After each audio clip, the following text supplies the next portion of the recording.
Cluster jewels can be intimidating. Now, if you have issues with cluster jewels, you don't know how they work, you're worried about crafting them, then look no further. I'm going to tell you in this video how to craft these cluster jewels, what they are, and how you can actually look for things on the market that will allow you to make a ton of currency. This video isn't going to be one of those ones where it tells you specific things that you should be crafting to make maximum profit, because unfortunately, with those videos, as soon as the video goes out, the profits are gone. So this video is going to teach you how to find your own gold mines. They're just waiting out there for you to find them, so let's get into it. Hey guys, Big Ducks here and welcome back to the channel. Now remember, if you're enjoying this style of content, make sure that you like this video so the YouTube knows to recommend you more of it. Also, over 75% of you are still not subscribed to this YouTube channel. So if you're enjoying my particular style of content, make sure that you subscribe so that these videos will show right up in your feed. And you can always change your mind later. Now without further ado, let's get into the video. Alright boys, so there is a ton to go over in this video, and it's going to be separated into two parts. First is going to be talking about the cluster jewels as well as how to craft them, and then second is going to be the actual part where we go into the market and try to show you how you're going to be looking for these. So make sure you take a look at all of the timestamps and chapters that are down below in the description of this video if you want to jump to a particular section. Now something that has been coming up pretty frequently over in my Twitch chat at twitch.tv/BigDucks, which you should go follow by the way, is Big Ducks. I'm intimidated by cluster jewels. I don't know how to do them, I don't know how to craft them, I don't know what's worth what, how to do this, how to do that, and I decided that I would finally make a video talking specifically about cluster jewels. Now, cluster jewels are an interesting thing that was added in the Delirium League, and that was quite a few months ago at this point. But the way that they work is they're essentially an addition to your skill tree. So as we know, we have this full giant skill tree with a bajillion points on it. However, there are these sections on the outside that have these little slots on them. You'll see something called a large jewel socket here. This large jewel socket can handle any size of cluster jewel as well as any normal jewel itself. So the idea being is that a large cluster jewel will give you two medium-sized cluster jewel sockets, and then a medium cluster jewel will give you a single small cluster jewel socket. Now, most of the time, the large cluster jewels and medium cluster jewels are going to be the ones that most people use. Smalls are much less likely to be useful in comparison to just a standard normal jewel. So we are going to be mainly focusing on large and medium cluster jewels in this video. Smalls are much less useful normally, but there are still useful ones out there, so just keep that in mind. The way that cluster jewels work is that they have a set amount of passive skills that are added, as well as a specific base type. Now for large cluster jewels, for the most part, 8 passive skills is the number that you want. Anything above that is significantly worse for most builds. There are very, very few out there. I know there's like some minion builds that use one with more passives on it, but the idea is that you want less passive numbers so that you can push through into these medium cluster jewels faster. Also, there are going to be these larger notables on the cluster jewels, and the positions of them are a little bit hard to figure out. You can load a cluster jewel into Path of Building, and it will show you where the notables are going to be if you want to check that before you actually go and buy one, because they can be quite expensive. So for large cluster jewels, you're really looking for 8 passive skills. For medium cluster jewels, you can get 4 or 5 passive skills. The reason being is that on a 5 passive cluster jewel, you'll notice that the 5th one is over here on the right. You can simply just skip straight past it on this other side. So that is the idea behind cluster jewels. They are an extension of the skill tree. There is a whole giant list that you can go and find on the wiki, among other places, and also in a website that we'll be using later on called craftofexile.com. So essentially what we are looking for here is we're looking for certain notables that will affect the build that you're trying to play or a build that you're trying to craft cluster jewels for. So using this build, for example, this is a Burning Arrow Golementalist, and it uses some minion clusters as well as some medium fire damage over time clusters. As you can see here, we have a large cluster here, which is going to be a minion one. This is mainly going to be for Primordial Bond. This makes a lot of sense on being very useful for a golem build because we're trying to stack golem effectiveness, and then we are doing burning damage as well as fire damage over time. So negative fire resistance as well as fire damage over time multiplier is very good for us.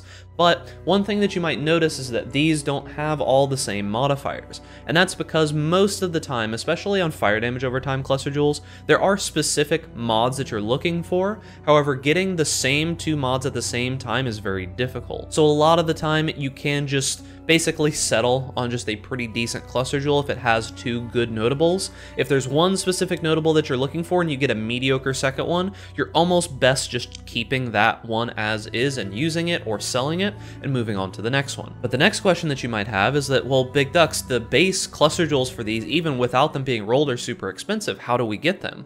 Well, there's actually a couple different ways to do this. So the first one is going to be rather straightforward. Cluster jewels were originally given to us in the Delirium League. So if you go into the Atlas and you go up to highlight maps here and you type in Delirium, you're actually going to see a bunch of things start to highlight. So if you go to this area, you'll notice that there are Delirium nodes here. So one way that you can farm these delirium cluster jewels is going to be by doing delirium content. These ones are going to be okay. It's going to give you delirium mirrors more often. Delirium in areas increases 50% faster with distance from the mirror. This basically makes it so that it's harder, quicker, and gives you better rewards faster. And also this one is going to make it so that you have a little bit more time before the delirium ends.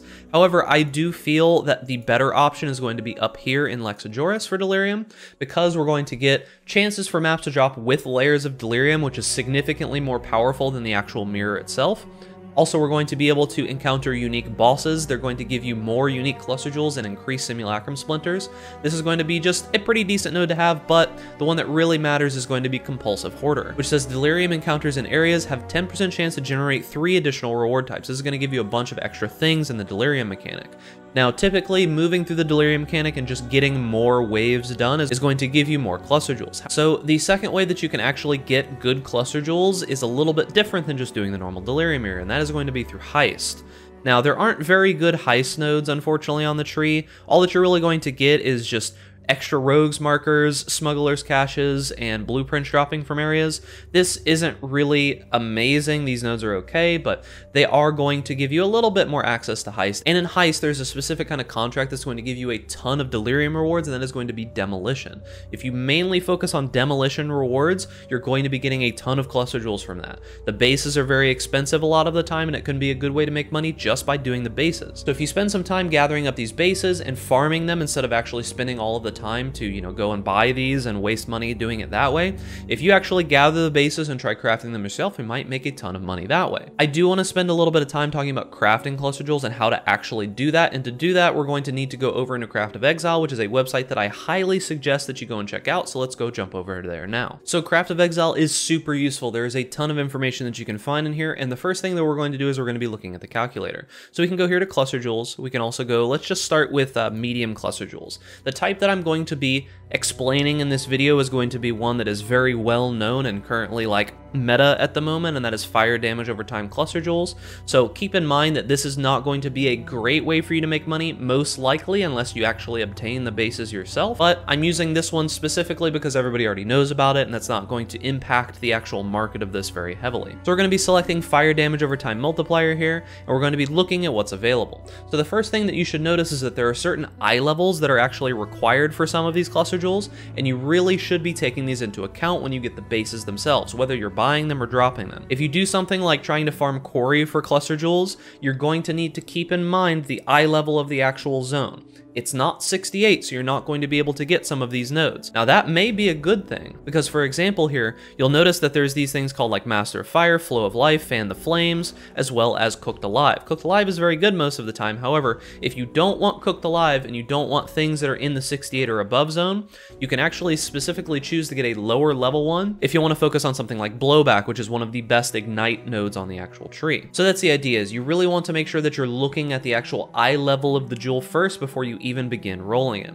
Now something that you can do beyond that, say we wanted to get Blowback, right? So we would click Blowback here and we would come up to the top and we'd choose, well, what's the best way they're going to want to roll this? So most of the time people think that the best way to roll this is going to be through Orbs of Alteration or something like that. So we'll click Orb of Alteration and you'll see that to get Blowback it's going to take you on average 15 chaos. If we want to do, say, Alt Regal, if we're doing Alt Augment Regal, that's going to be the way that a lot of people try to craft their cluster jewels, and you want to get Blowback plus, say, Cooked Alive, right? A very, very coveted item that you're really trying to get. You'll notice that it's 1,747 chaos worth of tries to be able to get these two together with Alt Augment Regal. However, there is a much better way to be able to do this. Now you're going to notice, like I said, 1,747 chaos is the current cost of doing this. Now if we reset everything and we go and we choose fossils, so we'll once again choose Blowback as well as Cooked Alive, the same thing that we were doing before, and you'll notice that there's this button here that says Compute Best Selection. Now if you click this, it's going to run all the different combinations and see what is best, right? And you'll notice that the cost efficiency here says Scorched Fossils ends up being 566 chaos. So if we choose specifically that, you'll notice that the cost of this has gone down to 1/3 of what it was before. Now that's still not that cheap. 566 chaos to be able to roll this jewel with Scorched Fossils. However, the thing that you're not taking into account is that when you're rolling these Scorched Fossils, you're not only going to be looking for Blowback plus Cooked Alive. You're looking for a ton of other well-rolled cluster jewels. Say you get Blowback as well as Burning Bright, right? that combination is still worth money. It's not as rare as Blowback plus Cooked Alive, because Cooked Alive does have a 4.4% chance weighting, whereas Burning Bright is going to have 11.99% weighting. This does mean that it will be significantly more likely to pop up. It's going to be a little bit cheaper, but it does still make you money. So the idea is that if you are rolling bases, you don't need to roll over such crazy items, because you can see here, the average cost is going to be 182, right? But what you're wanting to think about is the fact that each time that you roll this cluster jewel, you're going to run into some kind of base. Now you can use either a program like Awaken to PoE Trade, you can use just the standard trade website to look up these, you can use whatever you like to actually look for them. If you check to see that something you have randomly rolled is worth money or not, you can potentially gain a ton of currency. Now, if you want to see how this process actually goes, you can use this thing called the emulator here. And what this does is that you can create a new item, you can choose cluster jewels, we'll go to medium, fire damage over time cluster jewels, if I can find them, and we'll say eye level 68, because that's what enables a bunch of stuff, right? So now we have a eye level 68, 4 to 6 passive, fire damage over time cluster jewel. So now you can see that at this point we can use fossil crafting, and you can see what it's like to just hit it with, say, a single scorched fossil, right?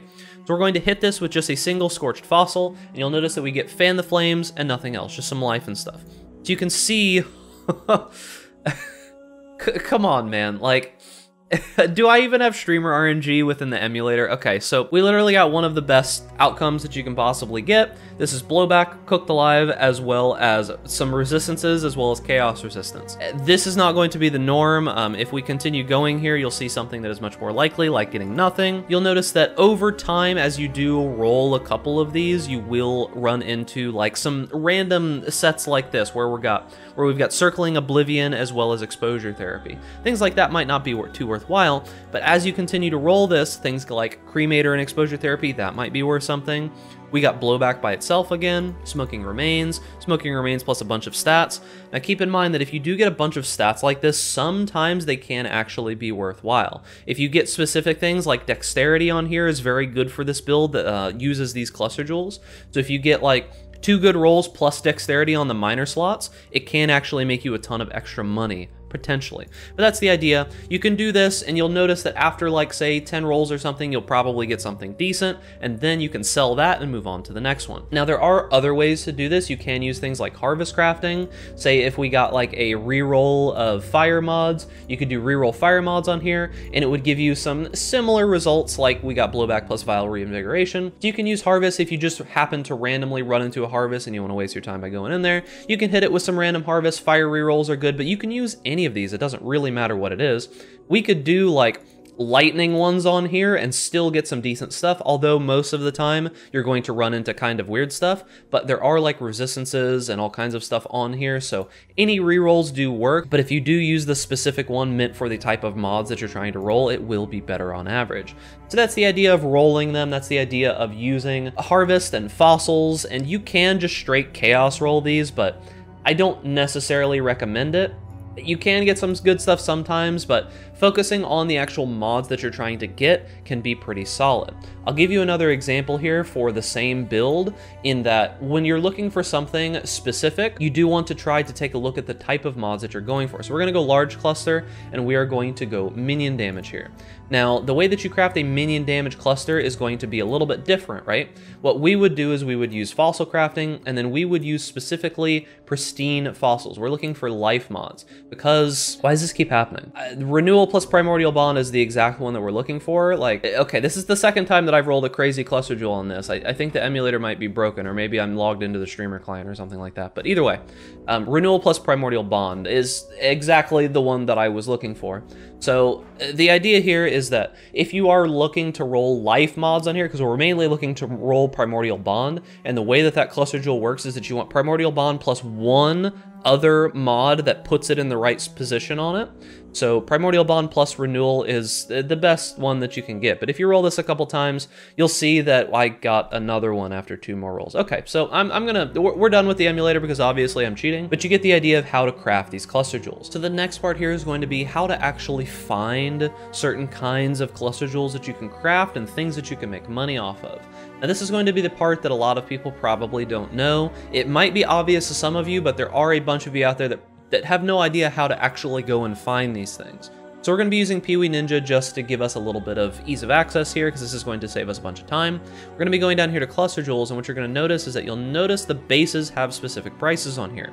So as you can see, there's a bunch of variety of bases here. You'll notice that non-curse auras is very, very high value, as well as minions deal increased damage with certain passive levels are very high value. And that's the idea, is that here you can kind of get an idea of which bases are worth quite a bit. So if we go to the trade website and we look for Cooked Alive plus Blowback, which is one of the more expensive ones, and then we also just go search here. So something that you can do is you'll notice that even with 6 passives, Blowback plus Cooked Alive starts at 4x. If you hit this little button over here, this little magnifying glass is going to add all of the passives here. So we'll remove these ones that we typed in.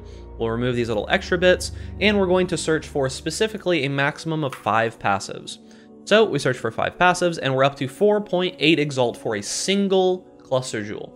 This is a rolled Cluster Jewel, so keep in mind, this is why I said that this one is very well known already. If we head back over here, we'll notice that the 5 socket 4% to fire damage over time multiplier is worth 296 Chaos or 2 Exalted Orb. So you check over here and then you notice that, well, this rolled one is worth 4.8.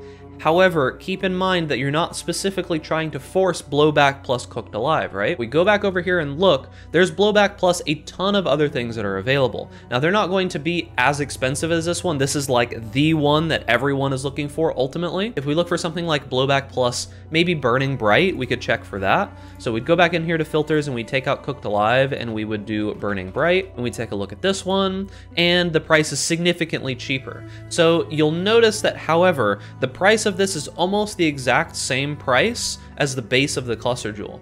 And this is basically what I was trying to tell you, is that this has been found out, people know about this, everyone is spamming these jewels because this build is popular and everyone knows about it.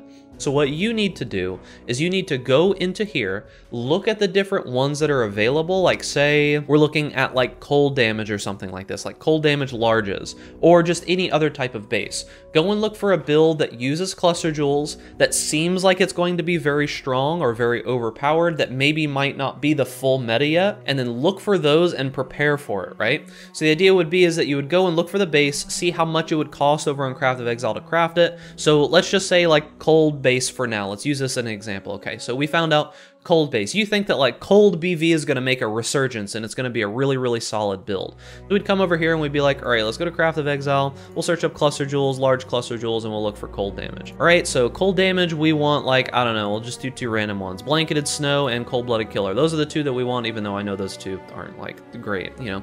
And then we'll see, doing it with fossils, we'll try to do some cold fossils here. So we'll use frigid fossils, and then we're like, all right, so it's 544 chaos on average to roll those 2 together. What's the base cost of them? It's like 222C. You'd go over here and you'd check those 2 things, and you'd see if there's any money to be made there.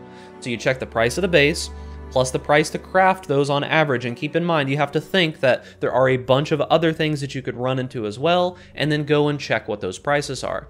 Now, you could just farm the Cluster Jewels yourself, like I'd said before. This is going to make it significantly more profitable if you can get those bases. But this is the idea. You do a little bit of research, you try to find a build that is pretty meta, that a lot of streamers are playing, or there's like a big YouTube video that gets popular for a build and everybody's playing it, and you go and you find the Cluster Jewels and you start crafting them. This is a great way to make a ton of money crafting Cluster Jewels, and this will teach you a little bit more about crafting, and you can move on from there and maybe craft yourself some other stuff like some big giant chest pieces or some weapons or something cool like that. And that is going to be it for the video. Now, I hope that I've made Cluster Jewels a little bit less intimidating for you. Maybe rolling them makes a little bit more sense now. This isn't meant to be like a definitive guide on each and every single Cluster Jewel and how to roll it. This is meant to show you that there are hidden troves of money out there that you can just randomly stumble upon and start crafting and making tons of loot. This is how those people who like corner markets and make hundreds and thousands of exalts, this is how they do it. They just go and they corner a market, they find a certain thing, find a way to farm it, and start flipping them. So remember, if you have any other questions or need any more help, I'm live on Twitch Monday through Friday at twitch.tv/bigducks. You can always come ask me if you need help, or if I'm not available or you need more help beyond what I'm able to do for you.